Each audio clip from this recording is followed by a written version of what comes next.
Hi hello నమస్తే welcome back to our channel. ఏం చేస్తున్నారండి? ఈరోజు నేను చాలా టేస్టీగా ఎమ్మీగా క్యాబేజీ పప్పు అయితే ప్రిపేర్ చేశాను. టేస్ట్ అదిరిపోయింది. ఇంకా ఆలస్యం ఎందుకు వచ్చేసేయండి ప్రిపేర్ చేసుకుందాం. ఇప్పుడు ఏంటంటే అండి మనము క్యాబేజీతో కర్రీ కానీ ఏమైనా చేస్తే ఫ్రైస్ అలా చేసుకుంటాం కదండి. ఇప్పుడు కొంతమందికి ఇష్టం ఉండదన్నమాట. బట్ మనం ఇలా క్యాబేజీని పప్పులో చేసుకుంటే చక్కగా మనము అన్నంతో తినేయచ్చు, చపాతీ తినేయచ్చు అండి. దానికోసం అని చెప్పేసి ఇదిగోండి ఒక 50 గ్రామ్స్ కందిపప్పు అయితే నేను తీసుకుంటున్నాను. ఒక కప్ అండి. దీన్ని శుభ్రంగా ఫస్ట్ వాష్ చేసుకుందాము. ఇదిగోండి ఒక కప్పుకి 1.5 కప్ వాటర్ అయితే నేను యాడ్ చేస్తున్నానండి. ఇవేంటంటే కాసేపు నానబెట్టి తర్వాత మీరు చేసుకుంటే పప్పు త్వరగా ఉడికిపోతుంది అనమాట. ఇదిగోండి 1.5 కప్ వాటర్ అయితే యాడ్ చేశాను అనమాట. ఇదిగోండి క్యాబేజీ, దీనికోసం ఏంటంటే కొంచెం చిన్న ముక్కలుగా కట్ చేసుకున్న క్యాబేజీ అండి. ఇది మనం 50 గ్రామ్స్ కందిపప్పు తీసుకున్నాం కాబట్టి 100 గ్రామ్స్ క్యాబేజీ అనమాట. అంటే ఆ కప్పుతో మనము మెజర్మెంట్ చేస్తే 2 కప్స్ అండి. ఇది కూడా దీనిలో యాడ్ చేసేస్తున్నాం. క్యాబేజీలో హెల్త్ బెనిఫిట్స్ కూడా బాగుంటాయండి. అండ్ అందుకే కానీ మనం తినలేము. క్యాబేజీ పచ్చడి కూడా బాగుంటుంది అనమాట. ఎప్పుడన్నా పచ్చిమిర్చి టమాటా అలా వేసుకున్నా. అలాగే దీనికోసం ఏంటంటే ఒక పెద్ద టమాటా కూడా తీసుకున్నా అండి. ఇట్లా ముక్కలుగా కట్ చేసి ఒక పెద్ద టమాటా అనమాట. ఇది కూడా యాడ్ చేస్తున్నాను అనమాట. చూడండి ఇదిగోండి. ఇందులో ఏంటంటే పీల్ తీసిన ఎల్లిపాయలు ఒక 4 వేసిన అండి. ఎందుకంటే పప్పులో ఎల్లిపాయ అనేది ఉడికితే బాగుంటుంది అనమాట మనం తినేటప్పుడు. అందుకోసమని నేను యాడ్ చేస్తున్నాను అనమాట. ఇప్పుడు దీన్ని లిడ్ పెట్టేసి మనము చక్కగా 3 విజిల్స్ వచ్చే వరకు అయితే మనం కుక్ చేసుకోవాలండి. ఇంకా మెత్తగా కావాలంటే ఇంకొక విజిల్ పెట్టేసుకోండి. మీడియం ఫ్లేమ్లో అయితే మనము కుక్కర్ని పెట్టుకోవాలండి. మరి సిమ్లో కాదు.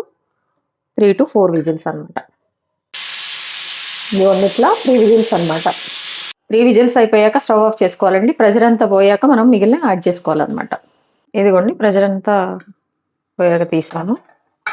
చూడండి చక్కగా వాటర్ అయితే కరెక్ట్గా సరిపోయినాయండి. ఇప్పుడు కొంచెం వాటర్ కావాలంటే మనము వేడి నీళ్ళు కొంచెం యాడ్ చేసుకోనండి. తర్వాత మనం మిక్స్ చేసుకోవచ్చు.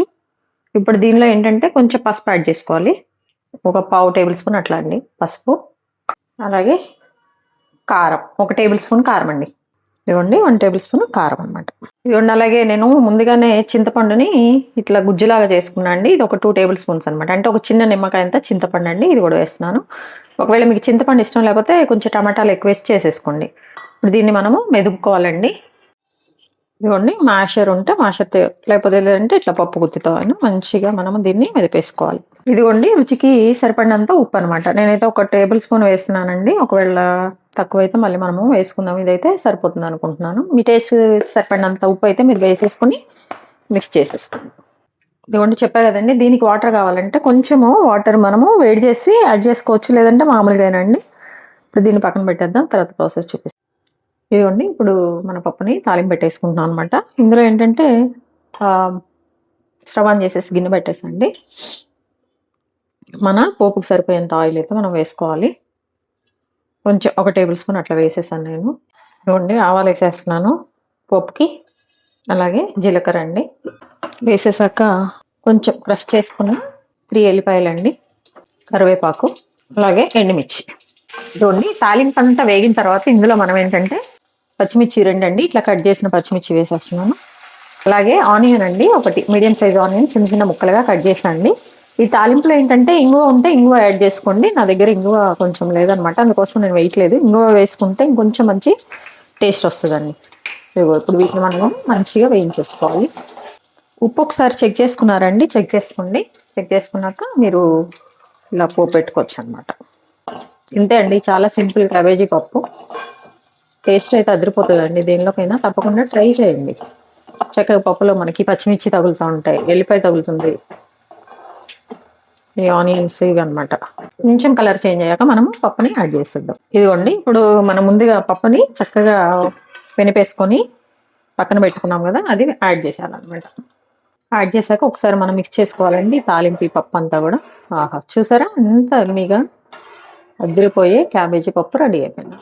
ఇంతే అండి. ఇట్లా ఒక 2 మినిట్స్ మనము కొంచెం వేడిగే విధంగా ఉండేసి స్టవ్ ఆఫ్ చేసుకోవటమే. కొత్తిమీర ఆప్షనల్ అండి, ఒకవేళ కావాలంటే కొత్తిమీర వేసుకోండి, లేకపోతే స్కిప్ చేసి.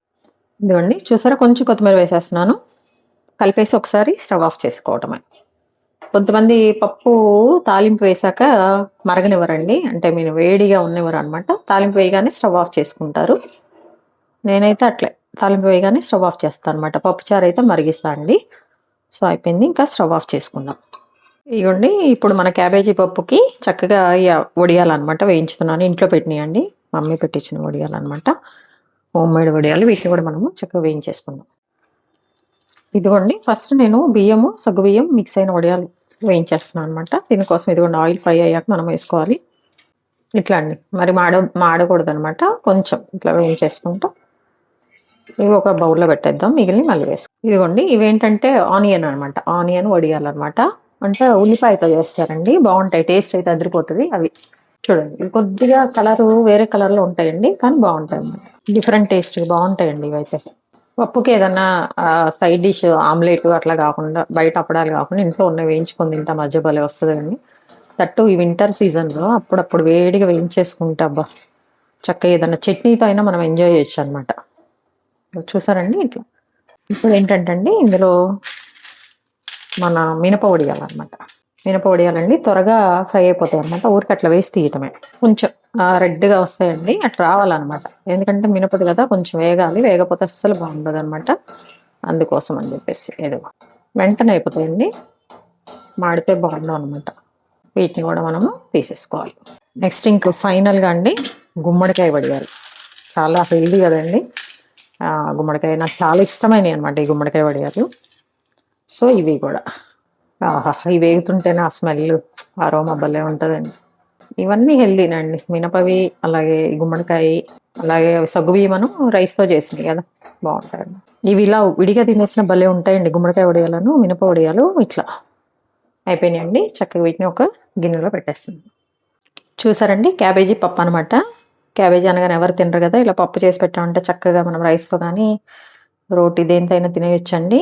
టేస్ట్ అయితే అదిరిపోయింది. మీరు కూడా వీడియో స్కిప్ చేయకుండా చూసి మంచిగా ప్రిపేర్ చేసుకొని ఎలా వచ్చిందో కమెంట్ రూపంలో తెలియచేయండి. అలాగే అండి ఈ పప్పుతో పాటు మనం మంచిగా వడియాలు కూడా వేయించుకున్నాము, రకరకాల వడియాలు అనమాట. ఇవి కూడా ఇందులోనే యాడ్ చేశాను చూడండి. అలాగే మీ విలువైన సమయాన్ని కేటాయించిన వీడియోస్ చూస్తున్నందుకు మీ అందరికీ నా ధన్యవాదాలండి. మీకు నచ్చినట్లయితే లైక్, షేర్, సబ్స్క్రైబ్. చూస్తున్నారు కానీ సబ్స్క్రైబ్ అయితే చేసుకోవట్లేదండి, ప్లీజ్ డూ సబ్స్క్రైబ్. హెల్తీగా కుకింగ్ చేసుకుందాం, మన ఆరోగ్యం మనం కాపాడుకుందాం. Thank you.